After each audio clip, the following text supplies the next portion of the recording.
a while back, we were given lots and lots of, advertisement posters and stuff like that, revealing that an Eevee with unique hair was going to be joining the anime, and everyone was all hyped that it would be caught by Ash as part of a simultaneous kind of promotion for Let's Go Pikachu and Let's Go Eevee. Eevee has been popular for years, but it's never been more popular than it is right now, especially with the new games. And the advertisement and the posters seemed to include a lot of new things. They revealed that How would become a character and a rival, and we've seen that in the Japanese episodes. We've seen a Stuffle hinted a while back, and that wasn't too much plot development, but we do know that Stuffle is actually the child of the Beware that has been keeping Team Rocket kind of hostage, and it just so happens that they were separated a long time ago, and now they're reunited. I guess that was a sweet episode. They also revealed that Brock and Misty would be returning. We've already discussed that, how it's, for me at least, it's a big deal. But nothing has gotten people more excited than the hint that Ash would catch Eevee. They've been wanting Ash to catch Eevee for a long time. I personally think Eevee's a great Pokemon for Ash to catch. I thought that their personalities were fitting. Now, there have been lots of Eevees in the past. There's been an Eevee caught by Gary, which evolved into an Umbreon. There was an Eevee hatched by May, which eventually evolved into a Glaceon. And of course, there was an Eevee caught by Serena, which evolved into a Sylveon. And that's not the only Eevees. There's been countless Eevees, featured when they introduced, back in the original series, the Kanto evolutions, Flareon, Jolteon, and Vaporeon. There was also the Kimono Girls in Ecruteak City, where they introduced Umbreon and Espeon. And I guess there was also Virgil in Unova, who actually won the Unova League Championship with his team of every known evolution at the time, plus an Eevee. So yeah, Eevee was always popular and strong. And lately, there's also been Gladion, who had an Eevee in the past and now has an Umbreon. And these are just to name a lot of Eevees. And finally, of course, before I forget, Ilima is famous for his Eevee. He was for 2 or 3 episodes here, and then he left, but he has an Eevee and he's not evolving it. So yeah, that's just a list of Eevees in the anime so far, and this is the latest one. And everyone was so sure that it would be caught by Ash, because everyone wants that to happen. And I wanted that to happen. And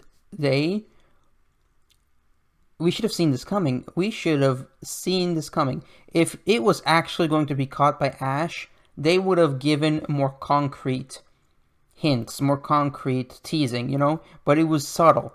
I mean, by subtle, I mean there was an Eevee, obviously, and it was with them, but they never explicitly proved or revealed that Ash would catch Eevee.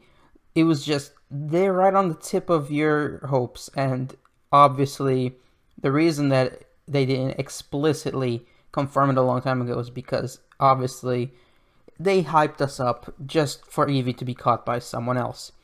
Now, I've listed a lot of spoilers so far, but the main spoiler is, of course, that Lana is the one who catches Eevee.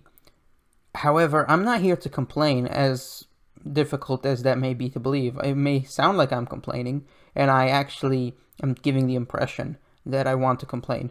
But in reality, I'm happy because Lana has a connection with Eevee more than Ash obviously doesn't, because if they wanted Eevee to have a connection with Ash, they could have done that. But really, does Ash really need to catch an Eevee? That would just be competition for Pikachu, both viewer-wise and personally-wise. Out of all the Pokemon that Ash has caught, the only Pokemon that has ever even come close to the relationship that Ash has with his Pikachu is Charizard and Greninja. And he is not traveling with either one at the moment. Sure, Charizard has come back countless times to help him battle Pokemon like Articuno, Entei, other championships. Not to mention, he even traveled with it in the Decolor Islands and Unova for a while, back when they were traveling with N. Yeah, and that was great. I love that, because Charizard is one of my favorite Pokemon, and even my mascot in its Mega X form. But, Greninja was probably even closer than that for some reason. He had his whole arc, his whole arc in the anime. Greninja's story was probably one of the best parts of Pokemon for many years. It was probably a reason why X and Y is still considered the most popular series. Now, Sun and Moon is a very big rival for X and Y because personally, in some aspects, sure, X and Y was the best, but in other aspects, Sun and Moon is the best when it comes to characters, plot, story, humor, drama. I mean, it's not X and Y, it's completely different, but it's not bad at all. Sun and Moon is very, very good. In fact, I'd be willing to say that every series in the Pokemon anime has been better than the last. I'm not one of those people who says, oh, the original series was the best. Why would it be the best? The animation was really cheesy back then. The dubs were cheesy. The humor was cheesy. Like, everything in Pokemon gets better over time. It's never gotten worse. I even liked the Black and White, in the, the Best Wishes saga and all that. That was better than what came before it. Of course, personally, I'm a big fan of Diamond and Pearl, but that's because Platinum was my favorite video game. But we shouldn't confuse the video games with the anime, and I'm digressing a little bit too much. I'm getting off track. The point is, the way that they made Pokemon and trainers bond is something of a, I don't know, like a literary device or whatever you call it. Like, it's something to make it interesting, because obviously in the past, when did they ever give Pokemon as much as they do now? When did they ever give Pokemon personalities? In the original series, almost no Pokemon had a personality except Charizard and Charmeleon. And those were not even positive personalities. They were quite negative, in fact. But since then, every single series, they've given Pokemon more and more personalities. And that just is a good thing, in my opinion. Even Pikachu, I would argue, has more personality now than it has in the past. Over time, they've given it quirks to match Ash's quirks. They've made it kind of his own character. They've given him unique talents, like his ability to imitate other Pokemon. It's almost as if he's part Ditto, which would be ironic because technically Ditto can breed with any Pokemon. So, for all we know, one of Pikachu's parents could be a Ditto.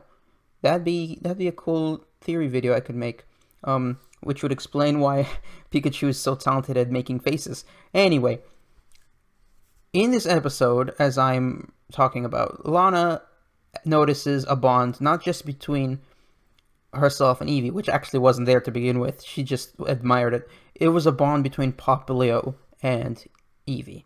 Popplio and Eevee made a connection almost immediately. I mean, technically they met before this episode, but that was brief and it doesn't even matter. The point is that they get along so fine, and Eevee uniquely loves the water. Now everyone's going to just assume that she's going to evolve it into a Vaporeon, but that's not necessary. I think that would ruin the Eevee hype for Let's Go Pikachu and Let's Go Eevee for the fans. I think leaving it as an Eevee is the right thing to do, since obviously that's what people like Ilima and Virgil want to do for an Eevee, if that's what it wishes. And in the end of the episode, I'm spoiling again, she actually jokes that, oh, what should I evolve it into? I know, I'll evolve it into a bug type, which, again, is just a joke because there is no bug type evolution as of yet, but I think that's also a hint that Gen 8 will introduce a bug type evolution. You heard it here, folks. Gen 8 is hinted to include a bug type evolution because Lana said so. Anyway, Popplio and Eevee have such a bond, and Lana decided to catch it with Ash's suggestion because obviously Ash has this instinct when it comes to Pokemon connections. And not only did Popplio learn Surf in this episode in order to protect Eevee, Eevee showed a very powerful Double Edge move, which really hurt it. But the point is, I'm not complaining that Lana caught Eevee because I think they're perfect for each other. Now, if Ash wants to catch a different Eevee in the future, by all means. Since obviously, no matter how close he was with Charizard and Greninja, they never specifically replaced Pikachu. In fact, even if he's closer to Greninja than with Pikachu by some meta level, Greninja is his own Pokemon, Pikachu's his own Pokemon. They can never replace each other. Obviously, then if he ever caught an Eevee, that would still be the case. So we can put Ash aside and we don't have to worry. But Lana catching Eevee was a good thing because, for one thing, she has probably the least Pokemon out of all the characters so far, although I just only realized that Lily still only has a Alolan Vulpix, and Mallow still only has her Sarina.